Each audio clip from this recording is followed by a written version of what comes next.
Good morning friend, मैं हूँ उषा ध्रुवे अमरावती महाराष्ट्र से और वेलकम है आपका अपने चैनल गार्डनिंग विद उषा पे। तो ये बहुत ही खूबसूरत और प्यारे फ्लावर्स का नाम है अलाइज़म।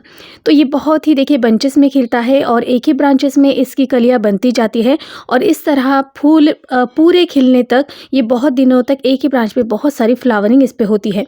तो इसके मेरे पास 3 कलर है, पर्पल, वाइट और एक थोड़ा पिंक में थोड़ा सा शेड है। ऐसे ये 3 कलर मेरे पास है। इसके और भी कलर होते होंगे लेकिन मैंने नहीं देखे हैं। लेकिन मुझे जहाँ तक पता है इसके 3 या 4 ही कलर होते हैं शायद। तो इस तरह के ये मेरे पास 3 कलर है। थोड़ा-सा आपको इसमें डिफ़रेंस दिखेगा, बाकी तो सभी आपको फ्लावर्स के जो कलर है वो पर्पल में थोड़ा-सा वेरिएशन, बाकी सब वाइट और पिंक, पर्पल ऐसा भी कह सकते हैं। हाँ, तो ये कलर मेरे पास है। तो छोटी सी सैपलिंग मैंने कुछ 10-10 रुपीज़ में ये खरीदी थी 2 महीने पहले और इस पे देखिए इतनी फ्लावरिंग हो रही है। और ये जो फ्लावरिंग आपको ऐसे ही अगर आगे भी चाहिए तो इसके लिए कुछ टिप्स है, केयर टिप्स है, तो वो मैं आज आपके साथ शेयर करने वाली हूँ। तो सबसे पहले बात करते हैं सनलाइट की। तो इन्हें 5 से 6 घंटे की धूप में आपको डायरेक्ट सनलाइट में रखना है और जितनी ज़्यादा धूप मिलेगी उतने विंटर सीज़न के जो फ्लावर है वो बहुत ज़्यादा क्वांटिटी में ब्लूम करते हैं। तो इस तरीके से ये जो मेरे प्लांट है ये पूरे आपको जहाँ पर मैं गार्डन ओवरव्यू दिखाती हूँ तो वहाँ पे रखे हुए होते हैं और इन्हें डायरेक्ट 5 या 6 घंटे की सनलाइट इन्हें मिलती है। और इसमें अगर वाटरिंग की बात करें तो वाटरिंग आपको बिल्कुल जैसे आपको सॉइल देखकर ही आपको वाटरिंग करनी है। अगर ज़्यादा ड्राई रखते हैं तो इसकी पत्तियां जो है वो येलो होने लगती हैं और कुछ दिनों के बाद अगर वाटरिंग में बहुत ही ज़्यादा अगर गैप पड़ती है तो ये पौधा धीरे धीरे एकदम रूट रॉट होता है, वो मर जाता है। यानी ओवर वाटरिंग और बिल्कुल ड्राइनेस ये इसको पसंद नहीं है। तो आपको सिर्फ प्लांट की रिक्वायरमेंट देख के ही आपको वाटरिंग करनी पड़ेगी। तो देखिए अगर पॉट साइज़ की बात करें तो ये छोटी सी जो पौध है ये मैंने कुछ 4 इंची पॉट में लगाए हैं और देख सकते हैं आप कि ये सिर्फ एक ही पौधा है। और एक छोटा-सा जो सैपलिंग था वो इतनी जल्दी, यानी एक छोटे से पॉट में लगाया है तो वो इस तरह से इतना हुआ है और अगर आप ये बड़े से पॉट में लगाते हैं तो ये पूरा फैल जाता है। तो सिर्फ़ आपको ये ख़्याल रखना है, इसके नीचे अगर आप जब भी देखोगे तो ये भी देखिए एक ही पौधा है ये। तो यहाँ की नीचे की जो पत्ती है वो हमेशा आपको साफ़ करते रहना है, नहीं तो इसमें भी फंगस लगने का डर रहता है। तो ये देखिए इसकी एक लंबी सी ब्रांच आपको दिखाती हूँ। यहाँ से फ्लावर खिलना शुरू हो गए हैं, यहाँ से नीचे से ऊपर तक, और ये जब पूरे खिल जाते हैं तो यहाँ से आपको इस ब्रांच को कट करना है। देखिए इस तरह से ये सारे फूल उग चुके हैं यहाँ से यहाँ तक, यानी बहुत दिनों तक ये फ्लावरिंग करता है, इस पे फ्लावरिंग बनी ही रहती है। और ये जो स्टॉक है ये आपको अभी कट करनी है। तो इससे क्या होगा, जहाँ से हम कट करते हैं उसी के बाद से नई ग्रोथ शुरू हो जाती है और ये फिर से फ्लावरिंग के लिए प्लांट तैयार हो जाता है। और ये है इसके सीड स्पॉट जो आपको छोटे-छोटे दिख रहे हैं और मेरे हाथ में जो है वो सारे सीड्स हैं। तो यहाँ से देखिए एक इसमें सीड स्पॉट में 2 सीड्स रहते हैं, तो आप इसे कलेक्ट करके रख सकते हैं अगले साल के लिए और सीड से भी ये बहुत ईज़िली प्रोपेगेट हो जाता है। और अगर आपके पास एक प्लांट है तो उसके आप कटिंग करके भी इसके प्लांट बहुत सारे तैयार कर सकते हैं। तो मैं अभी तो नहीं, लेकिन बाद में 15-20 दिन के बाद इनके सीड्स कलेक्ट करूँगी, क्योंकि अभी सीड्स हम कलेक्ट करते हैं तो वो कुछ बहुत ज़्यादा इनमें गैप हो जाएगी। फिर भी ये तो जर्मिनेट हो ही जाएँगे, लेकिन मैं अभी नहीं, जब समर थोड़ा-सा बढ़ेगा, धूप थोड़ी बढ़ेगी, उसके बाद सभी जो फ्लावर सीड्स हैं वो मैं कलेक्ट कर लूँगी। तो इस तरह के इसके सीड्स होते हैं, तो एक सीड स्पॉट में 2 सीड्स होते हैं। और ये जो सारे प्लांट है इस तरह से देखिए ये फ्लावरिंग अभी इन पे हो गई है और इसकी लंबी-लंबी जो ब्रांचेस दिख रही है, जो आपको स्टॉक दिख रही है, और ये सारा पौधा अगर उठा के देखेंगे तो ये देखिए इस तरह से जो भी सूखी हुई जो ब्रांचेस है वो आपको यहाँ से रिमूव करनी है। तो ये पौधा अगर आपको फिर से नया बनाना है तो इसकी थोड़ी-सी आपको केयर करनी पड़ेगी।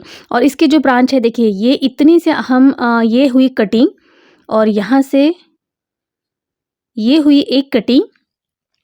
इस तरह से अगर आपको कटिंग लगाना है, अगर अभी सीड्स जर्मिनेशन का टाइम तो निकल गया है, लेकिन छोटी जो कटिंग अगर आपको कहीं से मिल जाती है तो बिना रूट हार्मोन लिए भी ये कटिंग बहुत ईज़िली ग्रो हो जाती है और इस तरह से आपके ये पौधे भी नए तैयार हो जाएंगे। तो बस इसको करूँगी मैं पानी और शेड में रख दूँगी और इस तरह से देखिए ये वाला पौधा है जो मैंने कटिंग से तैयार किया हुआ है।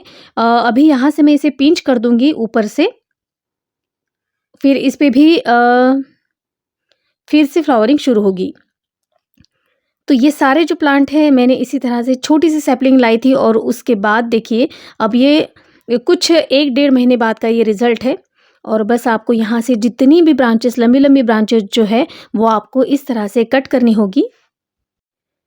यानी ये पौधा फिर से फ्लावरिंग के लिए उसी तरह से नए से तैयार हो जाता है। तो सब लोग कहते हैं कि इस पे एक बार फ्लावरिंग हुई थी उसके बाद ये प्लांट मर गया। तो अगर आप नीचे से ऐसे उठा के देखेंगे तो यहाँ पे जो बीमारियाँ फैलती है इस तरह से पूरा पौधा आपका ख़राब होता जाता है। तो आप थोड़ा-सा पौधे को अलट-पलट करके देखिए और उसमें जो भी कुछ डिसीज़ होगी वो आपको झट से दिखेगी, नहीं तो बहुत देर हो जाने के बाद आप प्लांट को नहीं बचा पाएँगे। तो इस तरह से आप डेड हेडिंग कह सकते हैं या ब्रांच रिमूविंग कह सकते हैं। ये सारे मैं यहाँ से इस प्लांट के जितने भी आपको यहाँ से जो सूखे हुए जो ब्रांचेस है वो ऐसे कट करती जाऊँगी और ये ऊपर का जो पोर्शन है इसे भी मुझे कट करना है, क्योंकि अब ये फ्लावरिंग खिल चुके हैं फ्लावर और अब ये फिर से फ्लावर नहीं देंगे। तो इस तरह के सारे जो हैं वो पौधे से मैं ये लंबी-लंबी जो ब्रांचेस है यहाँ से कट करूँगी। तो इस तरह इस पौधे को आपको साफ रखना होगा और इसके लिए आपको बहुत ही वेल ड्रेन सॉइल लेनी होगी। और जैसे मेरे हर प्लांट की सॉइल मिक्स एक ही तरीके की होती है, तो अभी मैंने थोड़ा-सा मिट्टी का जो है रेशो वो बढ़ा दिया है। तो इसलिए मैं 10 जो पार्ट होते हैं वो मिट्टी लेती हूँ, 1 part sand, 1 part cocopeat, 1 part compost. इस तरह का मेरा सॉइल मिक्स बनता है और जो भी आपके पास फर्टिलाइज़र अवेलेबल है, वो आप पूरे मिट्टी में मिक्स कर दीजिएगा। यानी सॉइल मिक्स बहुत हेल्दी सॉइल मिक्स आपकी तैयार हो जाती है और उस सॉइल मिक्स में ये पौधा लगाने के बाद आपको 1 महीना कुछ भी देने की ज़रूरत नहीं होती है।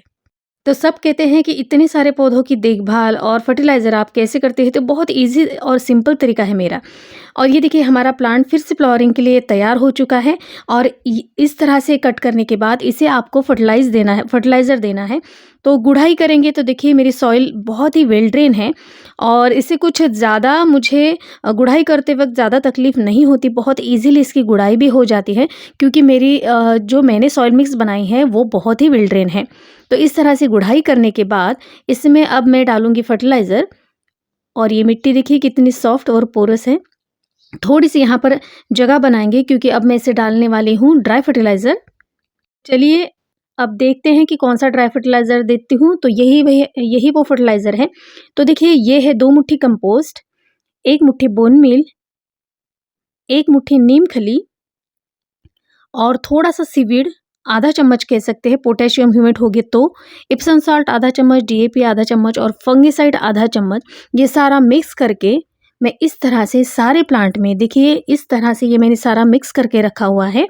तो ये पूरे कंपोस्ट में मैंने डाला है इस तरीके के क्या कहते हैं उसे क्वांटिटी के साथ। और ये देखिए यहाँ से 1 मुट्ठी और पूरी मुट्ठी आपको नहीं भरनी है, जितना कम हो सके उतना आपको फर्टिलाइज़र देना है। और ये देखिए यहाँ से तो बस हो गया, ये हो गया मेरा फर्टिलाइज़र और बिल्कुल ये स्लो रिलीज़ वाला फर्टिलाइज़र है। तो ये धीरे-धीरे ये प्लांट जितनी उनको चाहिए होती है फूड वो अपने आप लेते हैं और इस तरह से इनके पास खाना भी बहुत सारा हो जाता है और धीरे-धीरे वो अपने आप जैसे हो वैसे यूज़ करते हैं। अब इन्हें देना है पानी आपको और इस तरह से पानी देने के बाद फिर से इन्हें मैं सनलाइट में रख दूँगी जहाँ पर इनकी जगह है। इन पे मैंने कोई इंसेक्ट का अटैक नहीं देखा है, लेकिन बाकी पौधों के साथ इसमें मैं जो मेरे पास क्रोटेक्स है तो वो जो है वो मैं स्प्रे करती हूँ 15-15 या 20-20 दिन के बाद। तो इस वजह से इन पे कोई भी मुझे अभी तक तो इंसेक्ट नहीं दिखाई दिए हैं।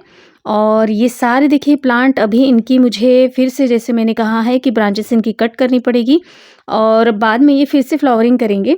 तो इस तरह के ये सारे प्लांट अब मेरे पास हैं और ये जो प्लांट है अब ये देखिएगा इसकी मैं अपडेट भी आपको दूंगी, मेरे साथ वीडियो में बने रहिएगा। और ये जो सारे ये जो कचरा कहते हैं आप, तो ये मैं अपनी कंपोस्ट के लिए यूज़ करूँगी। ये सारे एक बोरी में भरूँगी और जब तक ये सूख जाएंगे उसके बाद मैं अपने कंपोस्ट में से यूज़ करूँगी। और ये सारे प्लांट की अभी मुझे फिर से प्रूनिंग करनी होगी और बाद में देखिए इस तरह से ये पौधा आपका तैयार हो जाता है। इसे मैंने कुछ 8-10 दिन पहले ही ऐसे ही किया था और ये सारे पौधे देखिए अब इस तरह से ये फ्लावरिंग करेंगे। और अगर आपके पास अगर सरसों खली है तो उसका लिक्विड, सरसों खली और नीम खली का लिक्विड भी आप डाल सकते हैं। और ये अगर फर्टिलाइज़र आपके पास है तो ये 1-1 महीने के बाद भी आप दे सकते हैं, या जैसे मैंने कहा था कि जैसे आपको टाइम मिलता है तो आप 20 दिनों के बाद भी दे सकते हैं। तो मेरा कुछ टाइम नहीं होता, कभी मैं 20 दिनों के बाद देती हूँ, कभी-कभी मुझे 1 महीना भी लग जाता है और मैं सारे प्लांट को फर्टिलाइज़ देती करती हूँ। तो ये सारे जो है तो यहाँ पे एक सीड्स अभी ज देखिए ये सारे मेरे कलेक्ट हो चुके हैं, तो इन्हें मैं जमा करके रखूँगी। थोड़ा-सा इन्हें साफ़ करना पड़ेगा और ये सीड्स अगले साल के लिए जर्मिनेट होने के लिए तैयार हो जाएँगे, और सिर्फ़ इनमें थोड़ा-सा मैं फंगिसाइड डालूँगी और इस तरह से ये सीड्स मैं बचा लूँगी। तो सीज़नल फ्लावर को मैं इसी तरह से सीड्स से बचाती हूँ। सब लोग कहते हैं कि इसे आप अगले साल के लिए कैसे बचाते हैं? तो फ्रेंड्स, आज का ये वीडियो आपको कैसा लगा प्लीज़ मुझे कमेंट्स कीजिएगा। वीडियो अगर अच्छी लगती है तो प्लीज़ मेरे चैनल को लाइक और सब्सक्राइब ज़रूर कीजिएगा। फिर मिलती हूँ नई वीडियो के साथ, तब तक के लिए bye bye. Happy gardening, stay safe.